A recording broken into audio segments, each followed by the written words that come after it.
Bienvenue dans mon podcast Les Intuitifs Assumés, l'endroit parfait pour prendre confiance en ton grand potentiel, parce qu'ici, tu n'es plus seul. Découvre des gens inspirants qui ont sensiblement un parcours similaire au tien. Je te jase de mon expérience dans laquelle tu risques fort de te reconnaître, puisqu'on se rejoint tous en tant qu'intuitifs, maintenant plus que jamais. Salut, si tu me découvres pour la toute première fois et que tu arrives dans mon univers, je suis Marie-Ève Fredette, accompagnatrice de l'âme, messagère des mondes subtils et je t'accompagne à révéler la plus merveilleuse version de toi-même, à faire du recouvrement d'âme, à aller chercher les parts de toi qui sont parfois restées prises, cachées ou qui manquent d'amour, qui ont besoin de pardon, qui ont besoin d'être bercées et aimées. C'était une semaine un petit peu particulière. J'avais l'impression que ma semaine était une thématique basée sur la religion, qui rejoignait une majorité de gens. J'ai reçu des messages me parlant de la Bible, des messages me disant: Marie-Ève, tu me parles de me connecter avec mon âme quand tu me fais une séance, mais dans ma religion catholique, c'est pas bien vu, mais j'ai envie de me dépasser. Est-ce que c'est des blocages? J'ai envie de te dire un gros oui. Un très gros oui en majuscule, en lettres capitales. Pourquoi? Parce que c'est la religion, ça a été inventé par l'homme. Eh oui, je t'apprends rien, c'est pas Dieu, c'est pas la source qui a inventé ça, c'est pas l'univers non plus, c'est l'homme, c'est l'humain. C'est possible qu'à la base, il y ait eu des intentions qui aient été pures d'amour et de bienveillance. Mais c'est aussi possible qu'au fil du temps, la Bible, ces enseignements-là, la religion, peu importe laquelle, c'est possible que ça ait été falsifié pour nous garder petits, nous garder infiniment petits et avoir, on pourrait dire, un aquarium de poissons bêta. On sait, hein, ça ne prend pas un très gros aquarium. Le poisson bêta va vivre quand même entre son petit carré et il va être heureux. À un moment donné, il va s'éteindre sans avoir vraiment rien fait de sa vie. La vie, c'est un peu la même chose que le petit poisson bêta. Tu as le choix. Tu as plusieurs formats d'aquarium. Il y a le poisson bêta, bien entendu. Tu as le petit poisson rouge qui est un peu plus chanceux. Il va avoir une aquarium un petit peu plus grande. Et si tu as des poissons d'eau douce, des poissons d'eau salée, ils vont avoir encore un aquarium un petit peu plus grand. Mais tout le monde connaît l'analogie du poisson rouge qui a son petit aquarium et qui voit tout l'extérieur. Il ne peut pas sortir parce qu'il se dit: «Ben, je suis un poisson». La même chose que si on faisait monter ce même petit poisson rouge-là sur un arbre, il ne pourrait pas y arriver parce qu'il y a pas les talents pour ça. Par contre, c'est pas parce qu'il y a ces murs-là qu'il y a pas plus grand et qu'il y a pas autre chose. Mais il est là à regarder l'inconnu et à se dire: «Je peux pas y aller. J'ai des limitations et je vais rester dans ces limitations-là». C'est quand même assez particulier parce que dans nos vies, on a des centaines de limitations. On en a des croyances, des enseignements qui nous ont été programmés fermement. Un peu comme un logiciel informatique que on Un peu comme un logiciel informatique qu'on ferait jamais de mise à jour. Donc, ça peut pas être fluide au fil du temps.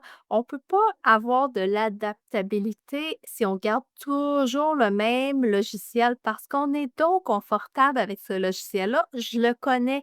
Pourquoi j'irais faire une mise à jour et tout changer ce que je connais? Et pourtant, on est dans une ère où l'inconnu prend toute la place. On est appelé à se dépasser à tous les niveaux, que ce soit au niveau énergétique, que ce soit au niveau physique, que ce soit au niveau sociétal, au niveau du collectif, on doit se dépasser, ne serait-ce que pour soi-même, pour être heureux et arriver à s'élever.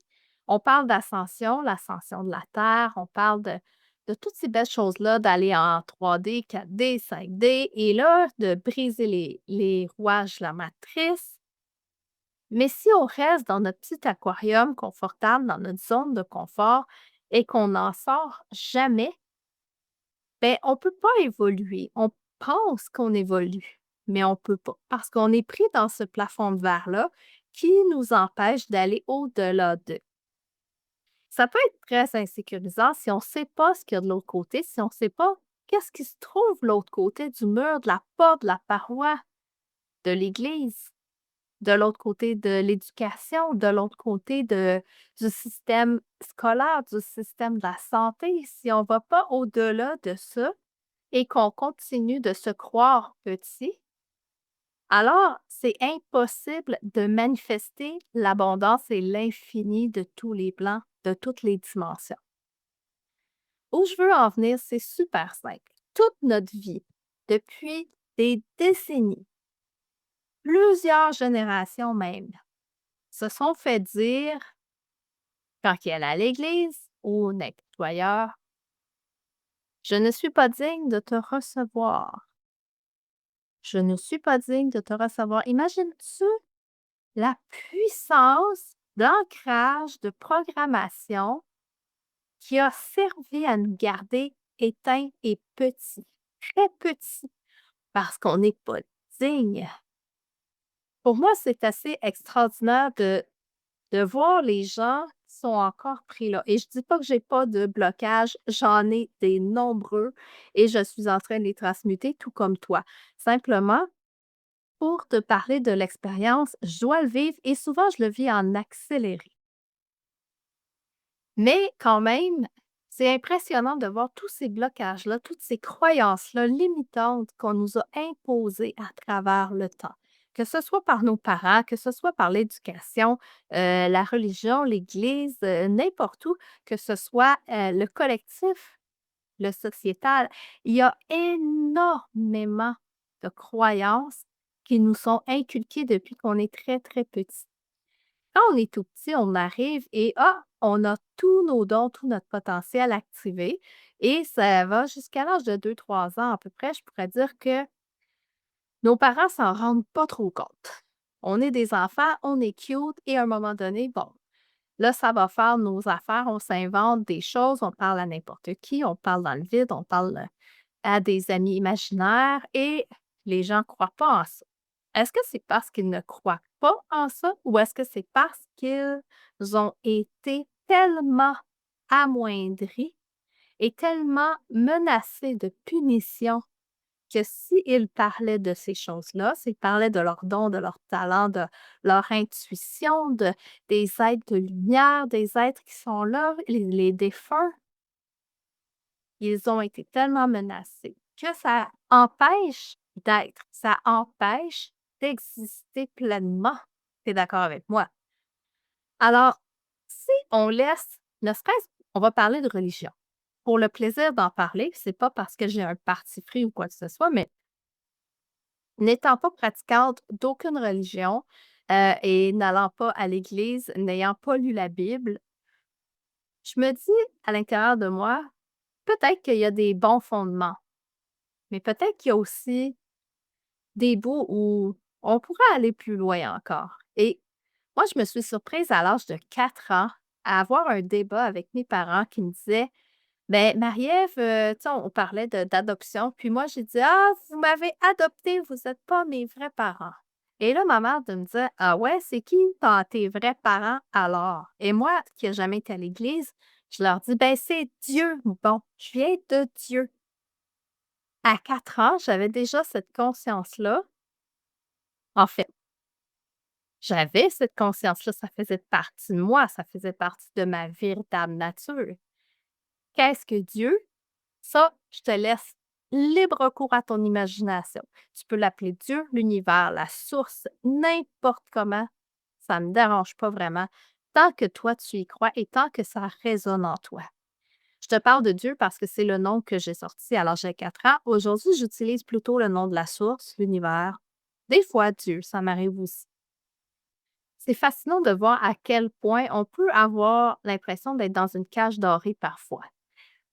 On nous a imprégné l'idée que on serait puni si on allait à l'intérieur de soi. Imaginez être puni pour exister pleinement, être puni pour arriver sur terre avec tous nos dons, tout notre potentiel.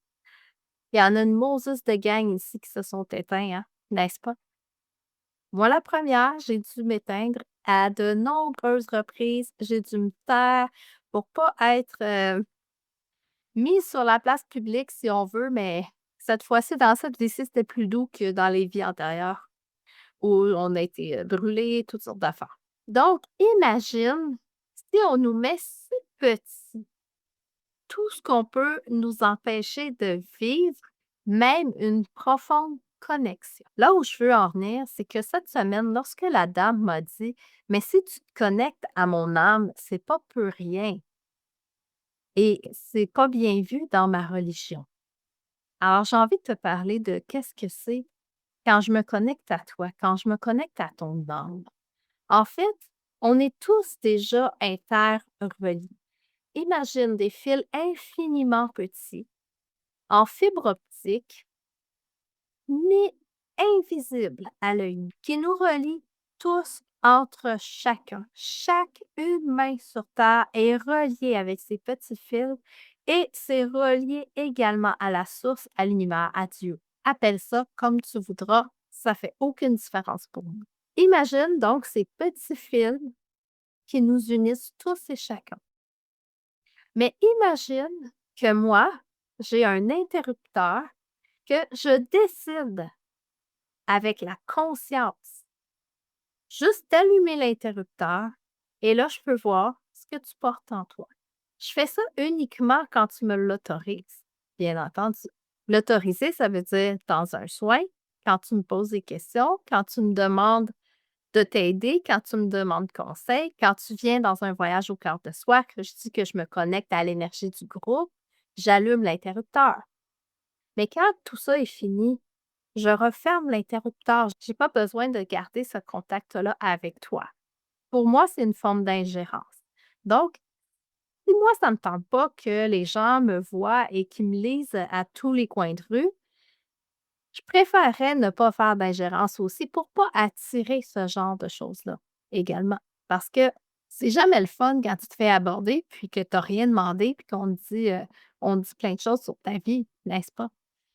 Comme c'est certain que ça peut faire peur, tu te connectes à mon âme, c'est comme une mise à nu que tu fais quand tu m'autorises à ouvrir l'interrupteur. Mais c'est tellement beau ce que je vois. Oui, ça peut arriver, je vais voir tes blocages, je vais voir tes fragments d'âme, je peux voir tes guides, je peux voir les êtres de lumière qui sont avec toi. Je te vois toi. Je vois pas le voisin, je vois pas, ton ami, ton chum, ton mari, ta femme, c'est pas ça que je veux voir, c'est toi. C'est sûr que si ton mari, tu très proche, ta femme aussi, ton ami, tes parents, tes enfants, ça se peut qu'ils apparaissent. C'est normal. Ils sont dans ton élément, ils sont dans ton environnement. Ils sont indissociés de toi. Une lecture d'âme, c'est simplement de dire qu'est-ce que tu as besoin ici et maintenant. Quand je fais une lecture d'âme, c'est parce que tu me le demandes, c'est parce que ça résonne avec ton cœur.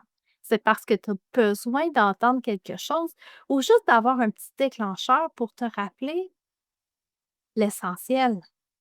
Pour te ramener dans ton chemin, pour te ramener là où tu es rendu et pour te donner un petit coup de pouce pour aller plus loin que cet aquarium-là qu'on parlait tantôt. Tu sais, les vitres de l'aquarium. Mais imagine que ce poisson-là, il arrive à respirer en dehors de l'eau. Et là, il devient un humain et il arrive à aller plus loin dans la pièce dans laquelle il se trouve. Et là, il ouvre la porte de l'appartement, il sort de l'appartement et il y a le monde encore. Et quand tu sors, mettons, de ta ville, tu as ta province, ton pays, tu as l'océan, tu as la terre, tu as l'univers et il y a encore plein d'autres choses à découvrir. Alors imagine si tu osais aller traverser ces plafonds de verre-là. Qu'est-ce qui arriverait? L'inconnu, c'est insécurisant, mais c'est pour ça qu'il y a des guides. Parfois, les guides sont terrestres. Parfois, les guides sont invisibles, sont dans le subtil. Parfois, tu es ton meilleur guide. Il y a aucune mauvaise réponse. Il n'y a que de la curiosité et de l'envie d'aller un peu plus loin, d'aller explorer encore davantage tout ce qui s'offre à nous. Et je peux te confirmer par expérience, parce que depuis que j'ai 3 ans que je canalise les êtres de lumière, je peux te confirmer que même si je pense que je sais plein de choses, je ne sais absolument rien. Et surtout, n'hésite pas à aller t'abonner sur ta plateforme favorite pour ne rien manquer, recevoir même l'infolettre si tu le souhaites, afin de savoir exactement quand va sortir le prochain épisode. Sur ce, je te souhaite une super belle semaine et je te dis à la prochaine. À bientôt!